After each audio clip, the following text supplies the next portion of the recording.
શ્રી ગણેશાય નમઃ. મિત્રો, આપ જોઈ રહ્યા છો યુટ્યુબ આપણી ચેનલ આવો સત્સંગમાં આપ સૌનું સ્વાગત છે. મિત્રો, આજના શુભ દિવસે આપણે આ વિડીયોમાં સાંભળવાના છીએ ભગવાન શનિદેવની કથા.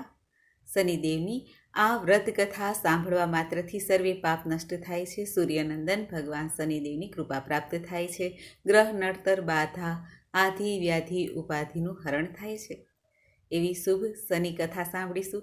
જો આપને આ વિડીયો પસંદ આવે તો લાઈક કરજો, શેર કરજો. આપ આ ચેનલ પહેલી વખત જોઈ રહ્યા છો તો સબસ્ક્રાઈબ કરી લેજો, જેથી આવનાર નવા વિડીયોની માહિતી આપ સુધી તુરંત પહોંચી શકે. ધન્યવાદ. ઓમ નીલાંજન સમાભાસમ રવિપુત્રમ યમાગ્રજ છાયા માર્તંડ સંભૂતમ તમ નમામિ શનિશ્ચરમ. બોલો ભગવાન શનિદેવ મહારાજની જય. શ્રી શનિ કથા ઘણા પ્રાચીન કાળની આ વાત છે. સૂર્ય, ચંદ્ર, મંગળ, બુધ, બૃહસ્પતિ, શુક્ર, શનિ, રાહુ અને કેતુ આ 9 ગ્રહ એકઠા થયા અને વાતોએ વળગ્યા. સૂર્યદેવ કહે છે, તમારા બધામાં હું સર્વશ્રેષ્ઠ છું.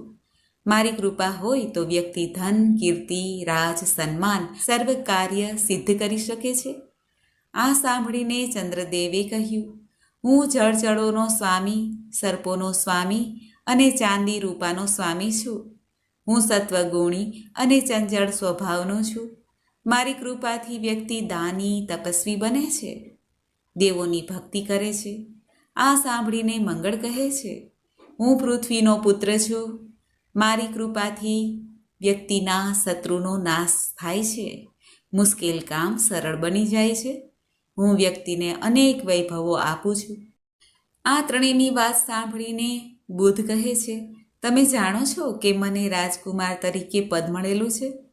ત્યાં તો બૃહસ્પતિ દેવ પણ કહે છે, અરે હું તો બધા દેવતાઓનો ગુરુ છું, પછી તો બીજાની તો વિસાત શું?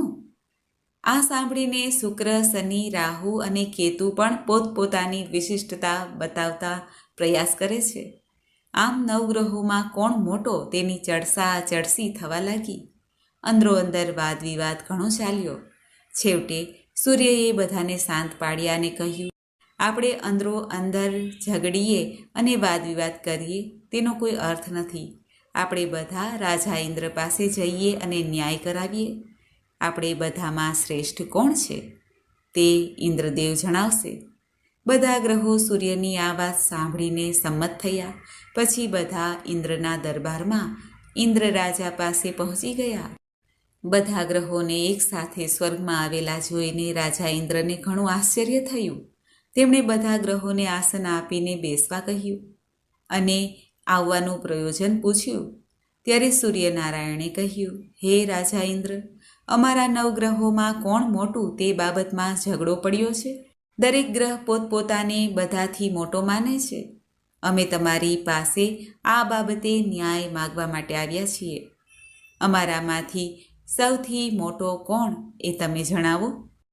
રાજા ઇન્દ્ર સૂર્યની વાત સાંભળીને વિચારમાં પડી ગયા. આમાં કોને મોટો કહેવો એ તો સમસ્યા છે. તે જેને મોટો કહે એટલે બાકીના 8 ગ્રહો તેમના ઉપર નારાજ અવશ્ય થશે. આમ વિચારીને ઇન્દ્રદેવે કહ્યું, મારામાં એટલું સામર્થ્ય નથી કે હું નિર્ણય કરી શકું કોણ મોટો અને કોણ નાનો. આનો ન્યાય મેળવવા માટે તમારે પૃથ્વીલોકમાં જવું પડશે. ત્યાં ઉજ્જૈની નગરીમાં વિક્રમ આદિત્ય નામે રાજા રાજ્ય કરે છે. તે તમારો ન્યાય કરશે. ઇન્દ્ર રાજાની વાત સાંભળીને 9 ગ્રહો ત્યાંથી સીધા વિમાનમાં બેસીને પૃથ્વીલોકમાં આવવા નીકળ્યા. તેઓ બધા વિમાનમાં બેસીને ઉજ્જૈની નગરીમાં વિક્રમ રાજાના સભાગૃહની સામે આવીને ઉતર્યા. તે સમયે રાજા વિક્રમ સભા ભરીને બેઠા હતા. તે સભામાં અનેક વિદ્વાન અને જ્ઞાની મહાપુરુષો, પંડિતો, મંત્રીઓ, વિપ્રવરો બેઠા હતા. ત્યાં એક અનુચરે આવીને ખબર આપ્યા કે રાજન, દેવલોકમાંથી વિમાનમાં બેસીને ઘણા દેવતાઓ આવ્યા છે. રાજા આ વાત સાંભળીને આશ્ચર્યમાં પડી ગયા. ત્યાં તો 9 ગ્રહો સભાગૃહમાં દાખલ થઈને વિક્રમ રાજા સમક્ષ ઉપસ્થિત થઈ ગયા.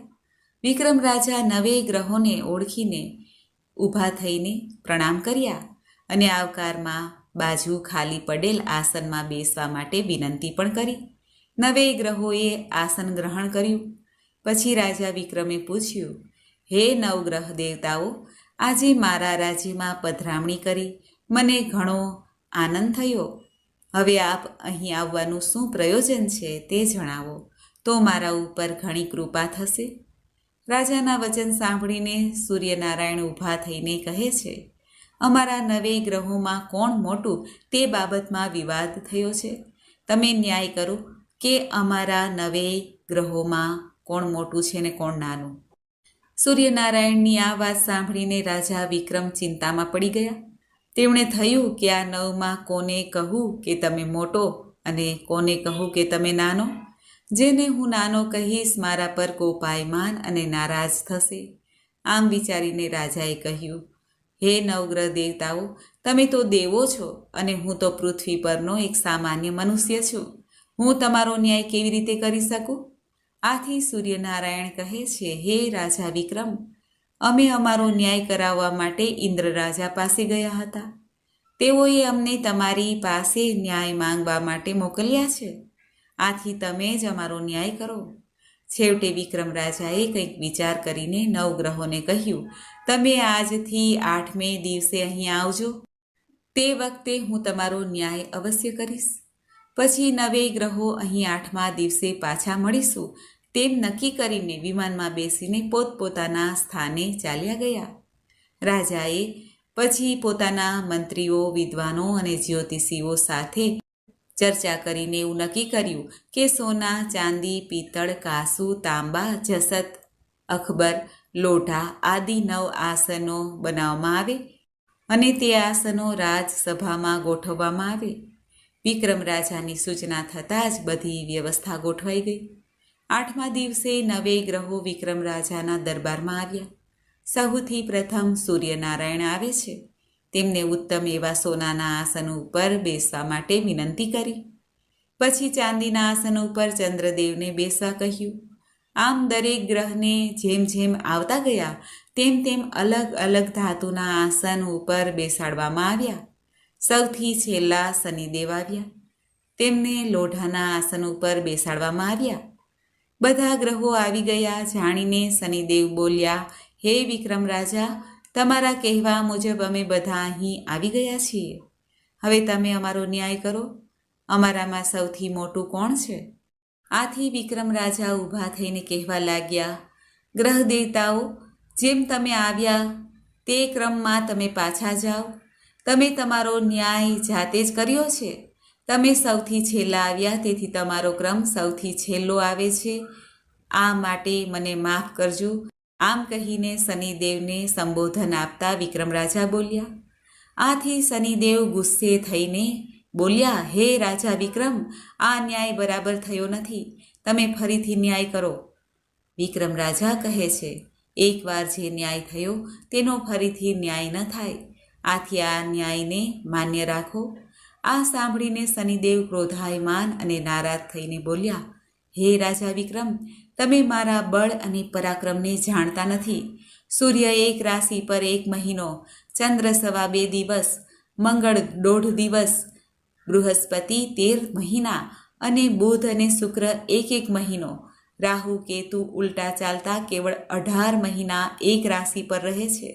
પરંતુ હું એક જ રાશિ પર 2.5 વર્ષ સુધી 30 મહિના રહું છું. મારી અવકૃપા થતાં મોટા મોટા દેવતાઓને પણ દુઃખ ભોગવવું પડ્યું છે. જ્યારે રામચંદ્ર પર 7.5 આવી ત્યારે તેમને રાજપાટ છોડીને વનવાસ જવું પડ્યું હતું. તેમ રાવણ પણ 7.5 આવતા સોનાની લંકા બળીને ખાખ થઈ, તેના કુળનો નાશ થયો. આથી હવે તમને કહું છું કે તમે સાવધાન રહેજો. વિક્રમ રાજાએ કંઈક ક્ષોભ સાથે કહ્યું, શનિદેવ, મેં તો આપની સાથે ન્યાય જ કર્યો છે, પરંતુ જો તમે તેને અપમાન સમજતા હો તો હું શું કરું? તમને જેમ ઠીક લાગે તેમ કરજો. હું તમારી ધમકીથી ડરતો નથી. મારા ભાગ્યમાં જે લખ્યું હશે તે મારે ભોગવવું જ પડશે. કેટલાક સમય પછી રાજા વિક્રમ પર 7.5 આવી. તે સમયે શનિદેવ ઘોડાના વેપારીનું રૂપ લઈને અનેક ઘોડાઓ સાથે ઉજ્જૈની નગરીમાં આવ્યા. વિક્રમ રાજાને જાણ થઈ કે કોઈ પરદેશી ઊંચી જાતના ઘોડા લઈને આવ્યો છે. આથી વિક્રમ રાજાએ તે વેપારીને બોલાવીને ઘોડા બતાવવા માટે કહ્યું. વેપારી ઘોડા લઈને આવ્યો. વિક્રમ રાજાએ એક પછી એક ઘોડા જોવા માંડ્યા. આમાંથી તેમને એક ઘોડો પસંદ પણ આવી ગયો. તેમણે વેપારીને તે ઘોડાનું મૂલ્ય પૂછ્યું. ત્યારે વેપારીએ કહ્યું, પહેલાં તમે ઘોડા ઉપર બેસીને તેની પરીક્ષા લઈ જુઓ, પછી તેનું મૂલ્ય આપણે નક્કી કરીએ. વિક્રમ રાજાએ તે ઘોડાની પીઠ ઉપર બેસીને દોડાવવાનું ચાલુ કર્યું. તે ઘોડો એટલી તેજ ગતિથી દોડવા લાગ્યો કે રાજા વિક્રમ તેને કાબૂમાં રાખી શક્યા નહીં. આમ ભાગતા ભાગતા તે ઘોડો ગાઢ જંગલમાં પહોંચી ગયો. આ જંગલનું નામ હતું અંધી વન. અહીં વાઘ, સિંહ, ચિત્તા, દીપડા આદિ વિકરાળ પ્રાણીઓ રહેતા હતા. છેવટે ઘોડો રાજાને પોતાની પીઠ ઉપરથી નીચે પટકીને અંતર ધ્યાન થઈ ગયો. વિક્રમ રાજા વિચારમાં પડ્યા કે મારે કોઈની સાથે વેર નથી, તો પછી મને અહીં કોણ અને શા માટે લાવ્યું હશે? આમ વિચારતા રાજા આમ તેમ જોવા ફરવા લાગ્યા. આમ ભટકતા ભટકતા ઘણો સમય વીતી ગયો, છતાં બહાર નીકળવાનો કોઈ માર્ગ જડતો ન હતો. રાજાને સખત ભૂખ અને તરસ લાગી. ચારેય બાજુથી દૂર દૂરથી હિંસક પ્રાણીઓના અવાજો સંભળાતા હતા. તેથી રાજા એક ઝાડ ઉપર ચઢીને જોવા લાગ્યા. ત્યાં તેમની નજરે નગર તરફ જવાનો માર્ગ દેખાયો. વિક્રમ રાજા નીચે ઉતરીને તે માર્ગે આગળ વધ્યા અને ત્રંબાવટી નગરીમાં આવી પહોંચ્યા. નગરમાં ફરતા ફરતા તેઓ એક દુકાને જઈને પહોંચ્યા અને તેના શેઠને કહ્યું, મારું નામ બીકો છે, હું ઉજ્જૈનીનો રહેનારો છું. આ જાણીને શેઠે બીકાને ઠંડુ પાણી પાયું અને દુકાનમાં એક બાજુ બેસવા માટે કહ્યું. આ દિવસે શેઠની દુકાનમાં ઘણો વેપાર થયો. શેઠ સમજ્યા કે આવનાર મનુષ્યને કારણે જ આજ મારો વેપાર વધ્યો છે, તેથી તે ભાગ્યવાન હોવો જોઈએ. સાંજ પડતા શેઠ બીકાને પોતાની સાથે લઈ ગયા.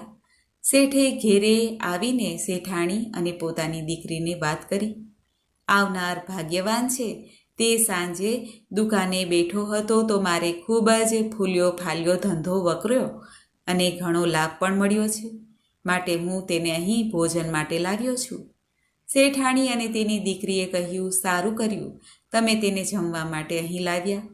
અમે જમવાનું પીરસીએ છીએ, ત્યાં સુધી તમે બંને હાથ પગ મોં ધોઈને બેસો, પછી તમને જમવા બોલાવીએ.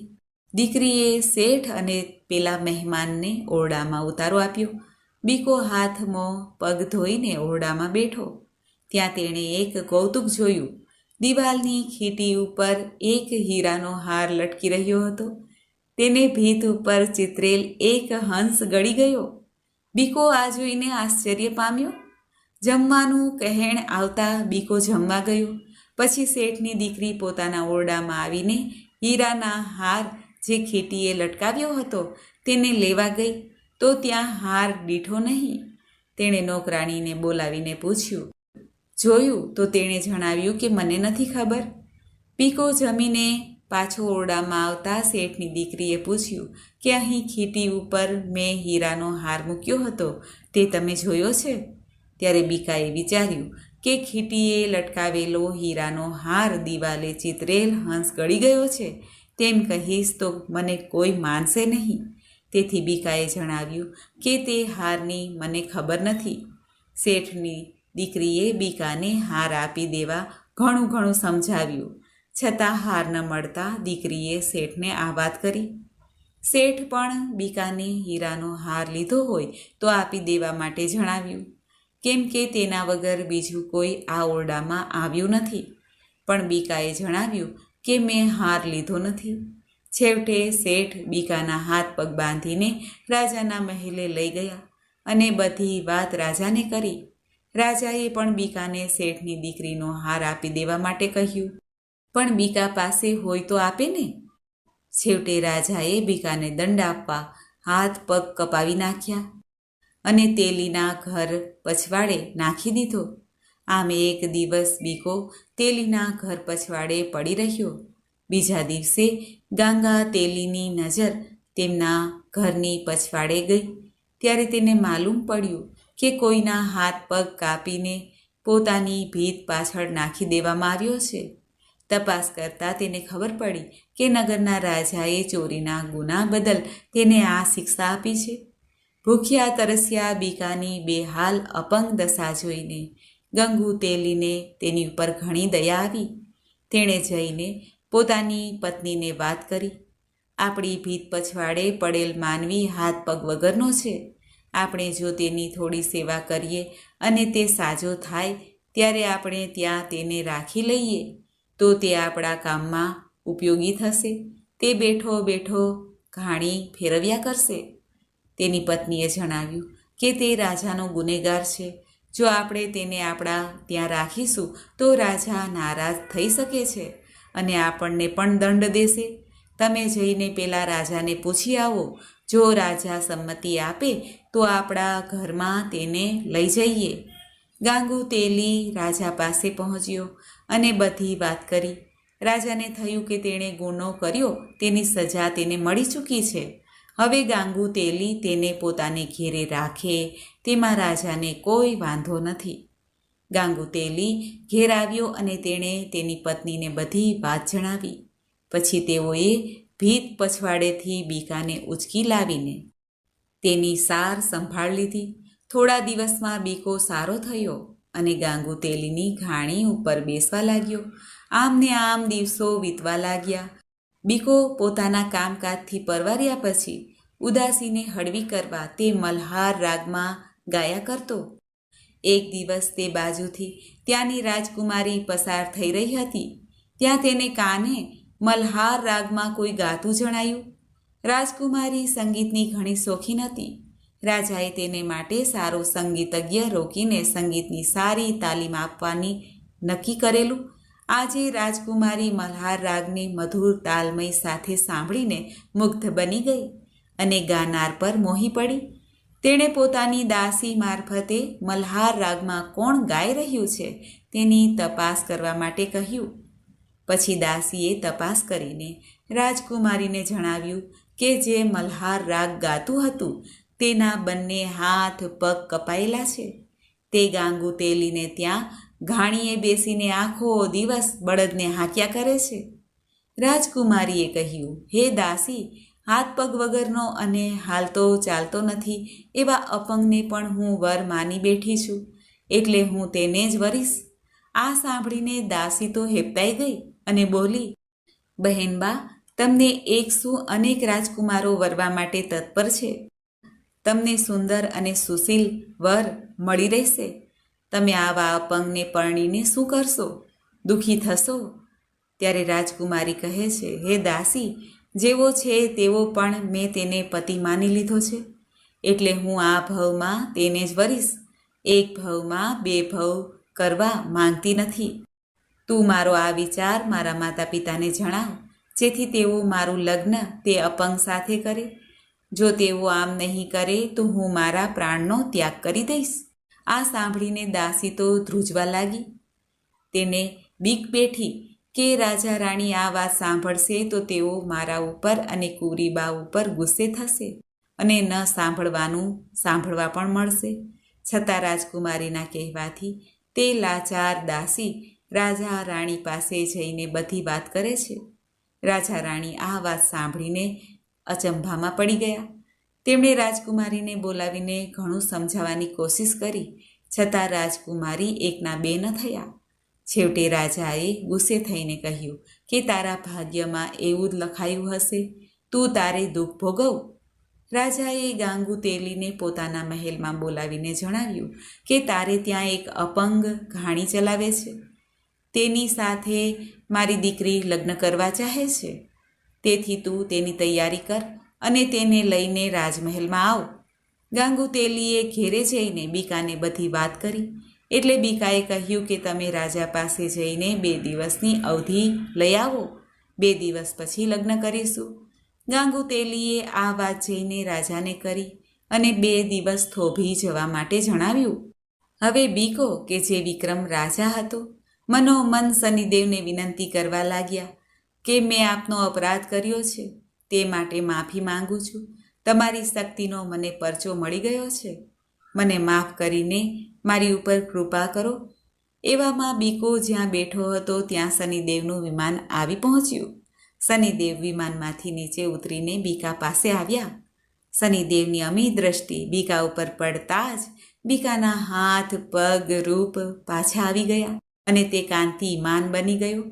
શનિદેવે રાજા વિક્રમને કહ્યું, હે વિક્રમ રાજા, તમે મને નીચો દેખાડીને શું સુખ ભોગવ્યું?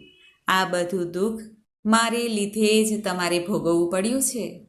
ત્યારે વિક્રમ રાજા કહે છે, હે શનિદેવ, મને માફ કરો, મારી ભૂલ થઈ ગઈ. ત્યારે શનિદેવ વિક્રમ રાજાને આશીર્વાદ આપીને પોતાના વિમાનમાં બેસીને પાછા ફર્યા. બીકાને હાથ, પગ અને સુંદર રૂપ સાથે જોઈને ગાંગુ તેલી તેની પત્ની પણ નવાઈ પામ્યા. તેમણે આ વાત જોઈને નગરના રાજા રાણીને કહી. રાજકુમારીએ પણ આ વાત જાણી બધા રાજી થઈ ગયા. રાજાએ ધામે ધૂમેથી જાન લઈ આવવા ગાંગુ તેલીને અઢળક ધન આપ્યું. લગ્નના દિવસે મોટી ધામે ધૂમ સાથે બીકાની જાન નીકળી. આખા માર્ગ ઉપર બીકાને જોવા માટે ટોળે ટોળા જામ્યા હતા. બીકાને જોઈને બધાની આંખો ઠંડી થઈ. રાજમહેલમાં આજે અનેરો આનંદ હતો. રાજમહેલને શણગારવામાં આવ્યો હતો. જ્યાં ત્યાં રોશની અને વાજિંત્રો વાગી રહ્યા હતા. વરરાજાને માયરામાં લાવવામાં આવ્યા. મંગળ ફેરા ફેરવવામાં આવ્યા. વરમાળા પહેરાવવામાં આવી. ગોરને અને કુંવરીના માતા પિતાને પગે લાગ્યા. મીંઢળ છેડા છોડીને ગોત્રજને પાયે પડ્યા. છેલ્લે કંકણ દોરા છોડીને બીકો મહેલમાં ગયો. બીજા દિવસે સભા થઈ ત્યારે રાજાએ બીકાને દરબારમાં બોલાવ્યો અને પૂછ્યું, તમે કોણ છો અને તમારી આ હાલત સાથી થવા પામી તેની વિગત જણાવવા બધા પ્રજાજનો ઉત્સુક છે. જો તમને વાંધો ન હોય તો તમે વાત જણાવો. રાજાની આ વાત સાંભળીને બીકો ઊભો થઈને જણાવવા લાગ્યો કે હું ઉજ્જૈની નગરીના રાજા વિક્રમાદિત્ય છું. શનિદેવ મારા ઉપર નારાજ થવાથી આ પરિસ્થિતિ પામી ચૂક્યો છું. છેવટે શનિદેવની કૃપાથી જ હું મારા મૂળ સ્વરૂપમાં આવી ગયો છું. ઉજ્જૈની નગરીના રાજા વિક્રમ આદિત્યનું નામ સાંભળતા જ રાજા, રાણી, કુંવરી અને દરબારમાં હાજર રહેલા બધા લોકો રાજી થઈ ગયા. વાયુ વેગે આ વાત નગરમાં પહોંચતા જ રાજા વિક્રમાદિત્યના દર્શન માટે નગરજનો ટોળે ટોળા આવવા લાગ્યા. આ વાત શેઠના કાને પહોંચી. તેઓ તરત જ દોડતા રાજા વિક્રમાદિત્ય પાસે જઈને માફી માંગવા લાગ્યા અને બોલ્યા, મેં તમારા ઉપર ચોરીનો આરોપ મૂકીને મોટો અપરાધ કર્યો છે. આ માટે તમે જે દંડ આપો તે ભોગવવા હું તૈયાર છું. ત્યારે વિક્રમ રાજાએ જણાવ્યું કે આમાં તમારો કોઈ વાંક નથી. આ તો શનિદેવની મારા પર અવકૃપા થવાથી બધું બનવા પામ્યું છે. આથી તમે આ બધું ભૂલી જાઓ. છેવટે શેઠ રાજા વિક્રમાદિત્યને હાથ જોડીને પોતાને ત્યાં ભોજન માટે નિમંત્રણ આપ્યું અને વિક્રમ રાજા, રાજકુમારી અને રાજા રાણી વગેરે બધા શેઠને ત્યાં જમવા ગયા. શેઠે સારા પાક પકવાન બનાવીને બધાને જમાડ્યા. પછી શેઠે વિક્રમ રાજાને પોતાને ત્યાં એક રાત રોકાઈ જવા માટે વિનંતી કરી.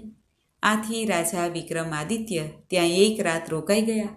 જે ઓરડામાં પહેલાં તેમણે ઉતારો આપવામાં આવ્યો હતો તે જ ઓરડામાં આજે તેમને ફરી ઉતારો આપવામાં આવ્યો. વિક્રમ રાજા હિંડોળા ખાટ ઉપર બેઠા ખીટી સામે જોઈને ભીતે ચિતરેલા હંસ સામે જુએ છે. તેમના આશ્ચર્ય વચ્ચે ભીતે ચિતરેલ હંસ મોંમાંથી હીરાનો હાર કાઢીને ખીટીએ લટકાવવા પ્રયત્ન કરતો હતો. વિક્રમ રાજાએ તરત શેઠને બોલાવીને આ બતાવ્યું. શેઠ પણ આ જોઈને આશ્ચર્ય પામી ગયા. શેઠને આ દ્રશ્ય જોઈને ઘણું અચરજ થયું. તેઓ વિક્રમ રાજાને પગે પડીને માફી માંગવા લાગ્યા અને જણાવ્યું, હે રાજન, તમે મારી દીકરીનું પાણી ગ્રહણ કરો તો હું માનું કે તમે મને માફ કર્યો છે. પછી વિક્રમ રાજા શેઠની દીકરી સાથે પણ પરણ્યા. ઘણા દિવસ સુધી ત્રંબાવટી નગરીમાં રહીને વિક્રમ રાજાએ પોતાની નગરી ઉજ્જૈની જવા માટે રાજા રાણીની પરવાનગી માંગી. રાજા રાણીએ ખુશ થઈને સંમતિ આપી. રાજાએ પોતાના જમાઈ દીકરીને અઢળક દાગીના, વસ્ત્રો, ધન અને દાસ દાસીઓ આપ્યા. તે મુજબ શેઠે પણ પોતાની દીકરી જમાઈને ઘણું બધું આપ્યું. મોટા ધામે ધૂમેથી તેમને વિદાય આપવામાં આવી. થોડા સમય પછી બધો કાફલો ઉજ્જૈની નગરીમાં આવી પહોંચ્યો. ઘણા સમય પછી મહારાજા વિક્રમાદિત્ય 2 રાણીઓ સાથે નગરમાં આવી પહોંચ્યા. આ જાણીને આખી નગરી આનંદમાં ડૂબી ગઈ અને ધામે ધૂમેથી તેમનું સામૈયું કર્યું રાજમહેલમાં લાવવામાં આવ્યા. બીજા દિવસે રાજા વિક્રમાદિત્ય સભા ભરીને બેઠા છે.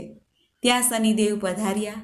શનિદેવને જોઈને વિક્રમ રાજા ઊભા થઈને, સાથે આખી સભા પણ ઊભી થઈને શનિદેવને માન આપે છે. તેમને આસન ઉપર બેસાડ્યા. ત્યારે શનિદેવે કહ્યું, હે રાજા વિક્રમાદિત્ય, તમે મને બધા વચ્ચે નાનો દેખાડ્યો. તેનું ફળ તમને મળી ગયું છે. મેં તમને ઘણું દુઃખ દીધું છે. હવે હું તમારા ઉપર ઘણો રાજી છું. આથી તમારે જે વરદાન માંગવું હોય તે વરદાન માંગો.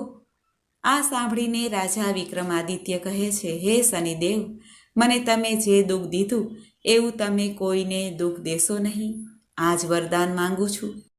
આથી શનિદેવ કહે છે, હે રાજન, તમારી વાત મને સ્વીકાર્ય છે. શનિવારે જે નર નારી મારી આ કથા સાંભળશે, વાંચશે, તેમજ મારું વ્રત કરશે, મારું ધ્યાન ધરશે, પૂજા પાઠ કરશે, તેને હું કદી પીડા આપીશ નહીં. મારી નાની મોટી પનોતી તેમને નડશે નહીં. આટલું કહીને શનિદેવ અંતર્ધ્યાન થઈ ગયા. હે ભગવાન શનિદેવ, તમારી આ કથા સાંભળનાર, કહેનાર સૌ ઉપર કૃપા દ્રષ્ટિ બનાવી રાખજો. બોલો શનિદેવ મહારાજની જય.